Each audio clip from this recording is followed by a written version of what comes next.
So, good morning, students. Today, we will have another discussion about dual sport.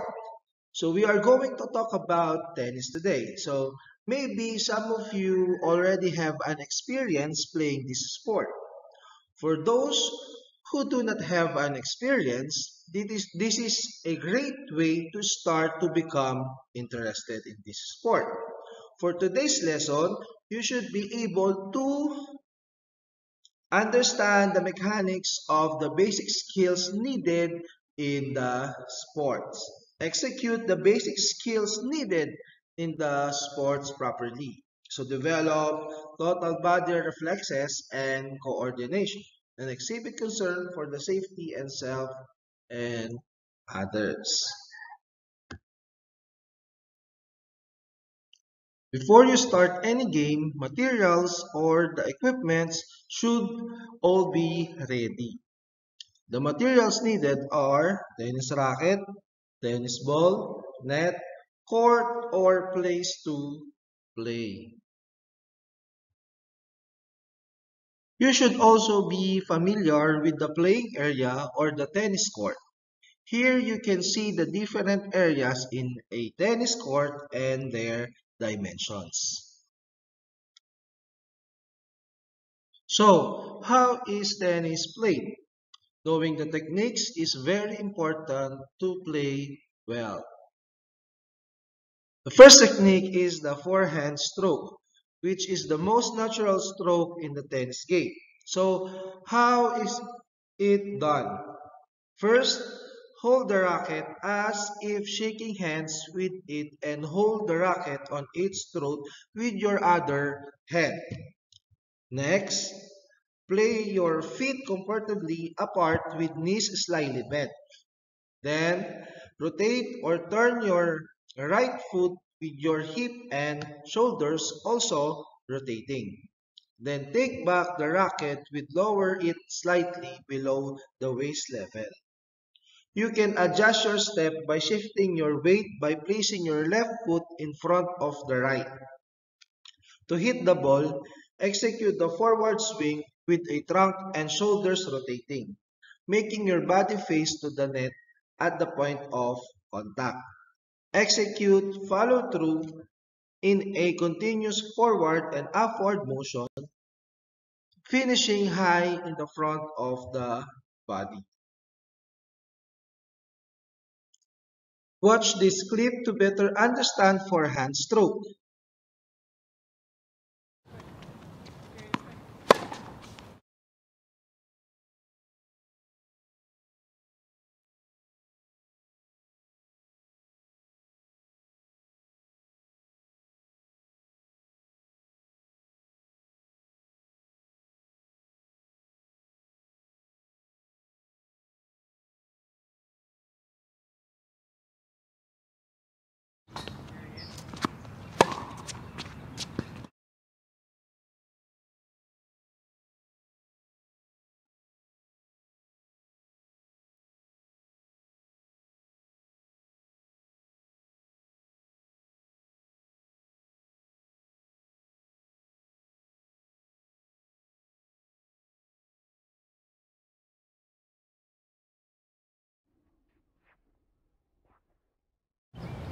The grip that I use is a modified Eastern grip. It's in between the Eastern and semi-Western. And as I prepare for the forehand swing, I have my left hand holding at the throat of the racket. I'm going to turn my shoulder, and as I turn my shoulder, notice the lock position at the shoulders and at the hips. From here, the racket is perpendicular to the ground, with the side that I'm hitting on is going to be facing the side fence. I'm going to let go of my racket, creating the alphabet C or the semicircle. And as I drop, I'm about to rotate my hips. Now this is the part where the top professionals with a big forehand, they all have this movement in order to create the shot powerfully and effortlessly. It's here. They rotate their hips forward and the racket goes back. As it goes back, they do this movement so fast that the racket just naturally springs forward. Now, with my knees bent, I'm going to push off the ground. As I push off the ground, my hip rotates forward, and notice this racket movement. You don't want to go too far back because then you can get injured. But if you do this properly, the racket dropping, hip rotating forward, this racket will go through the ball without any effort. Again, here, drop, hip rotation, hit through the ball, and the follow through happens across the body.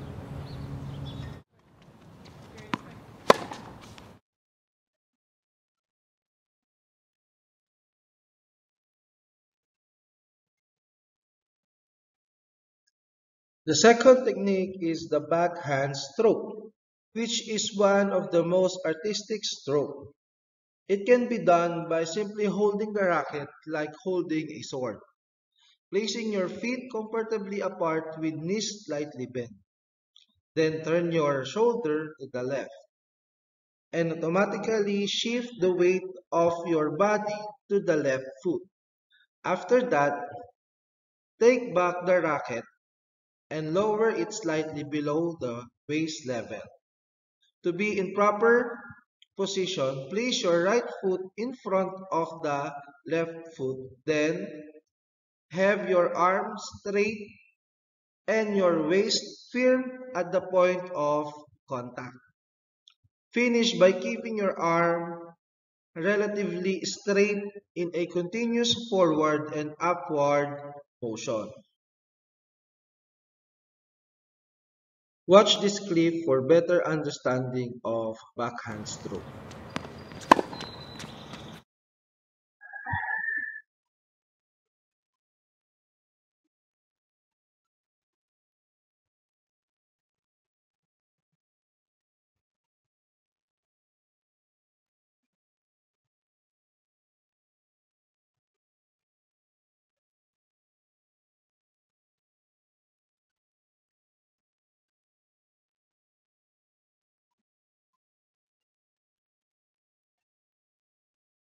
The backhand topspin approach shot. In this video, I want to focus more on the movement instead of on the technique. Now for the two-handed and the one-handed backhand, the difference is very few. The two-handed backhand, you rotate your body a little bit more. The one-handed backhand, you stay turned. However, the movement is the same for both. Now, as I receive a short ball, I want to step in. When I step in towards the ball, this is the movement that you want to do prior to hitting the ball. So getting your racket set up, whether it's a two-hand or a one-handed backhand, you want to cross over. If you're a righty, cross over with your left foot, and then this is right before you hit, left foot, right foot. Notice this weight shift, left foot to right foot. So left to right, racket is dropping. Now this shot, you want to be hitting on the way up. So as I go down, I make sure the racket's below the ball and I want to brush up towards the ball. So as I brush up, I do a little hop here. And notice as I do this hop, the back leg kicks back, okay? And I go forward, kicks back, and I land on the same foot that I pushed off from. So again, racket back, cross over. This gives me momentum towards hitting the ball. Right foot, and I hit with the momentum of my body over trying to just force in with my arm. Okay, so here step in, and go through the ball. And that is the approach shot.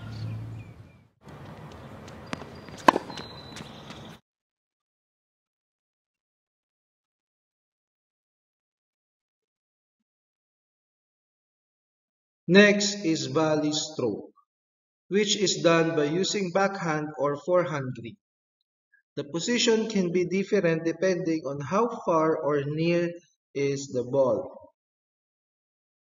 If the ball is coming fast, just reach out and block the ball with the racket. When the ball is slightly out of reach, step out with your right foot. And if the ball is far out, step across with your left foot. So this is how you execute volley stroke. Watch carefully.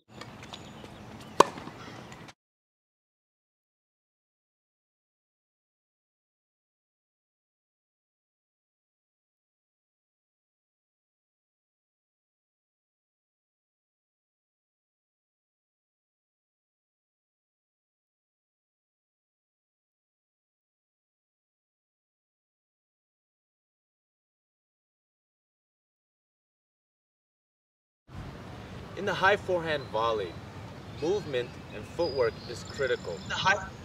Instead of hitting the ball, stopping, and then hitting the high volley, you want to be moving your feet and then hitting through the ball. This movement is going to give you momentum to hit through the ball and not be static and hitting. So first I have my racket set up high because the ball is going to be up high. I have my left arm right next to my racket so that I can move and twist my shoulder. I don't want to run up there just like this, so I want to twist, and as I twist, I want to step forward with my right foot, almost as if I'm just walking to the ball. Okay? But since the ball is high, I'm going to push off my right foot and move forward and kick back. So now, notice my footwork. I step in, twist my body. This is where the lock position happens. I'm about to uncoil, lock, and then push off. Notice how I kick back, I land with my left foot, and also my racket is moving forward. Now in the high forehand volley, you can bring your racket back a little further back than the regular volley or the low volley. These volleys you want to keep it compact, but the high ones you want to bring a little bit further back because anything over the shoulder is a lot harder to hit. So bring your racket back, step forward, and hit through the ball, and then get ready for your next volley.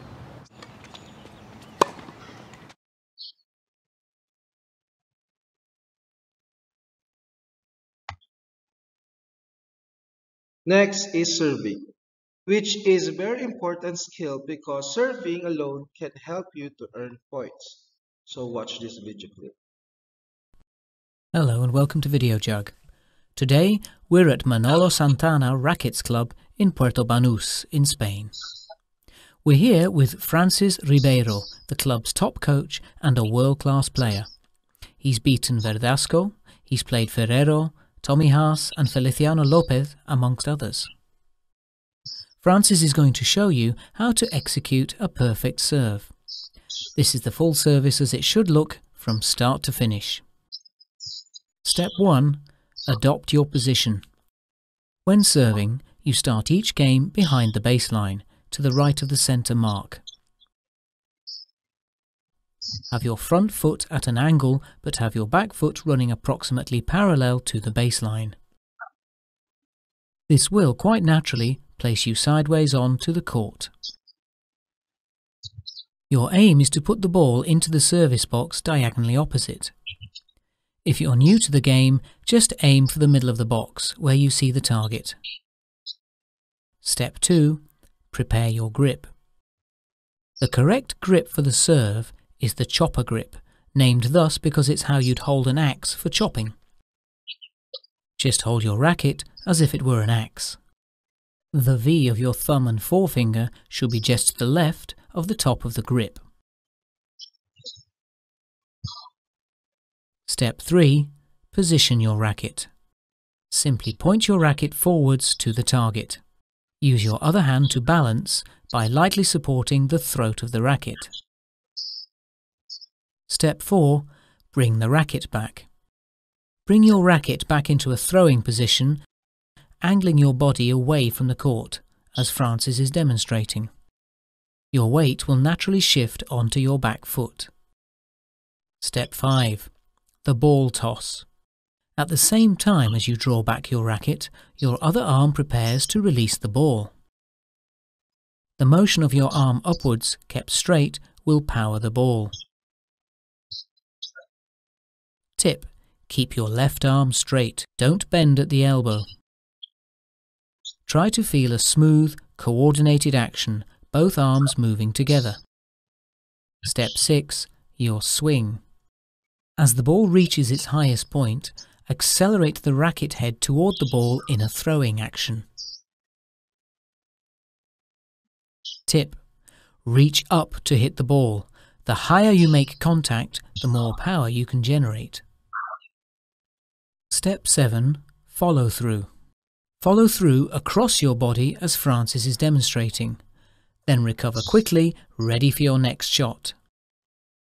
All you have to do now is practice for that perfect serve, learned the video jug way.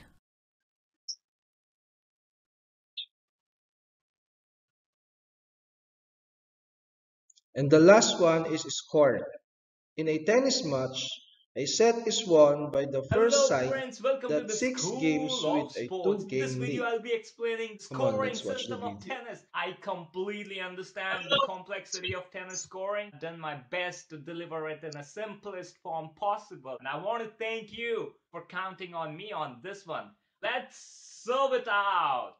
As you all know, this is tennis court, and these doubles line are used because this highlighted area is used to play tennis doubles, and then there are singles line because this whole thing is used when you play singles. We'll talk about scoring in singles, and the same scoring rules apply for doubles as well. Scoring in tennis, 0-0, that's how tennis score starts, but in tennis 0 is known as love. So you don't call 0, you call it love. And then if you win the first point, it's called 15. If you win second point, it's 30. If you win third point, it's 40. If you win fourth point, then you win a game. And you need to win 4 points to win a game. You need to win 6 games to win a set. And you need to win 2 sets to win a match. That's how it works. So let's dive into it. Let's talk about it. So you start from the right hand side of the center mark, and you can stand anywhere in this area, and you need to serve in this area. After first point, you switch to this side, and then you serve in this area. So first serve, you have 2 services. I mean, first point, every point you have 2 services. Your first serve is fall, then you get a second serve. Good serve. He hits a good shot. He got the first point. And in tennis, we call the score of a person who is serving first. So since you're serving, you lost the point, we call it love 15. Then after first point, you serve from here into the green area. That's a good serve. That's an A serve. You won a point, it's 15 all. Next point, you won the point, 30-15. He hits it into the net, you won a point, 40-15. Remember, 15, 30, 40. If you win this point, you win a game. That's a fault serve. Good serve, and that's an outside shot. You won the game, so you have won your first game. Now, once you win a game, set score comes into picture. Since you won a game, your game score becomes 0, and that counts towards your set score. So your set score becomes 1-0.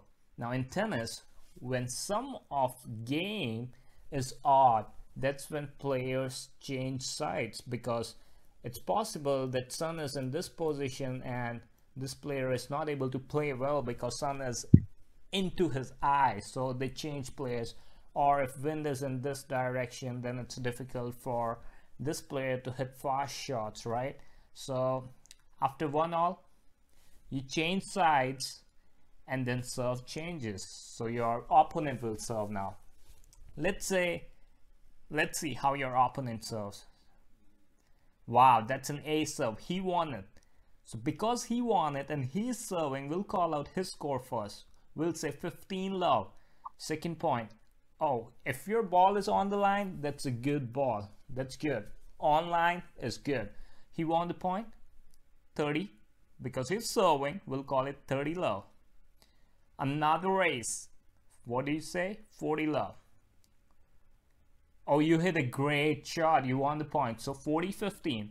Again, you change the side on 40-15. Good serve, good shot. You won the point. So it's 40-30 now. 4 point. Good shot. So it's a 40-all. Now 40-all is an interesting situation. There's a name for this particular situation called as deuce. Now at the point of deuce, a player needs to win 2 consecutive points. If he wins a point and opponent wins a point, it's again deuce. So let's see, let's go ahead. That's a good serve. He won the point, so you call advantage. You'll say the server is having advantage. You can call it advantage server. You can take name of person, so advantage opponent. Like you can take name of this person. Or you can call it advantage in, because the guy who is serving has an advantage. Oh, you had a great shot, so he has advantage. Then you won a point, so it's again deuce. Remember, you need to win 2 consecutive points after deuce to win the game. He served, you hit a great shot, you got advantage now. So we'll say advantage out or advantage receiver because you're receiving, or your name advantage blah blah blah. Or you hit it into the net. If you would have won this point, you would have won the game, but you lost it, so it's again deuce, deuce 3. Good serve, he won the point, advantage server. If he wins this point, it's his game because this will be his second consecutive point. Oh, that's a fault serve. Second point, good serve, good shot, and good return. Oh my god, he won the point. So he won the game.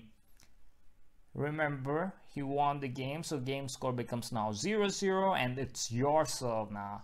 So you'll be serving. Let's just say you won this game. So you got 2-1. Now sum of 2 plus 1 is 3, which is odd, so you change sides now. At 3, you change the side, and your opponent is serving. Let's say you won this game again, so you're 3-1. Then you're serving. Let's say you won the game 4-1, sum is 5, you change the sides. Then he's serving, and you broke it, you're 5-1. If you win this game now, it will be 6-1. And if you win 6 games with the difference of 2 games, then you win a set. So you won 6-1, difference is 5, you won a set.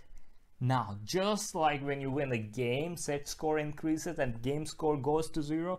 Similarly, when you win a set, of course you change side because 6 plus 1 is 7 and you change out. But point is, you get a match score. Now, when game score becomes 0, it counts towards set score. Now, when you won a set, this thing becomes 0 and it counts toward match score. So you got a 1 and set score becomes 0. Now you'll play a game again.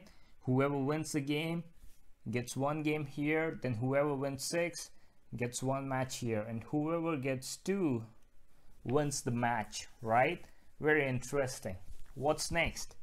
Next is some special situations and what will happen in those situations. So let's say if you're serving at 5 and your opponent has 4 games. You win a game, 6-4. Do you win a set? Yes, you do, because 6 minus 4 is 2. And as far as you win the first 6 game with a difference of 2, you win the set. Second situation, it's 5-all. You won the game, 6-5. Did you win the set? No, because 6 minus 5 is 1. And you need to win the 6th game with a difference of 2. So what do you do now? In order to create a difference of 2, you need to win 7 games. So that 5 and 7, 7 minus 5 is 2. If you win 1 game, 7-5, yes, you won a set because 7 minus 5 is 2.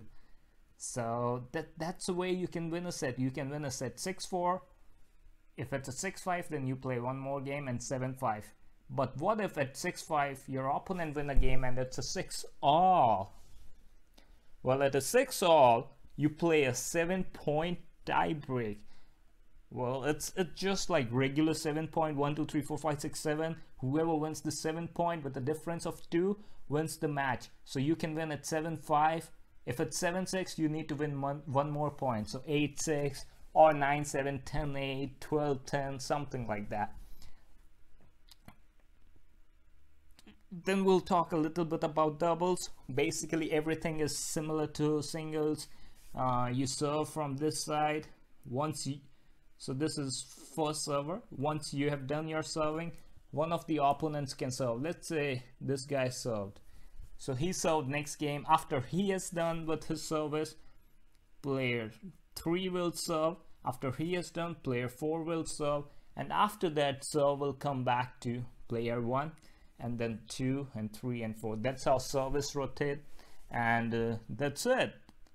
Thank you so much. Please provide your feedback in the comment section below. Your feedback is really valuable to me. If you like this video, hit the like button. Please share it with your friends and family members. Let the whole world know the scoring in tennis. See you next time!